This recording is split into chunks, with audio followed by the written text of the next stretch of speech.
या महिन्याच्या अखेरीस नागपूर मनपाच्या परिवहन सेवेतून 123 बसेस बाद होणार आहेत। त्यामुळे आपली बस सेवेवर परिणाम होण्याची शक्यता आहे। तर उद्भवणाऱ्या स्थितीला तोंड देण्यासाठी पर्यायी व्यवस्था करण्याची मनपा प्रशासनाचे प्रयत्न सुरू आहेत।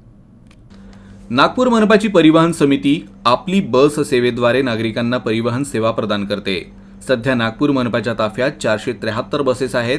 यापैकी रस्त्यावर धावणाऱ्या 123 बसेस 15 वर्षांपेक्षा जास्त काळ जुन्या असल्यानं नियमानुसार त्या या महिन्याच्या अखेरीस सेवेतून बाद होत आहेत।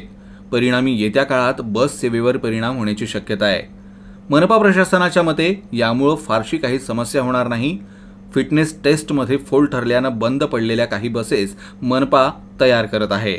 नागपूर मनपाला 2009 मध्ये JNNURM अंतर्गत 237 बसेस मिळाल्या होत्या, ज्यांचं आयुष्य 15 वर्षे निर्धारित होतं।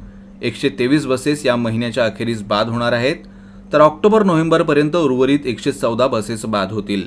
सध्या मनपानं फेब्रुवारीच्या अखेरीस उद्भवणाऱ्या समस्येवर आपलं लक्ष केंद्रित केलं आहे। मनपा हळूहळू आपल्या डिझेल बसेस बंद करून 100% इलेक्ट्रिक बसेसची सेवा सुरू करण्याच्या प्रयत्नात आहे।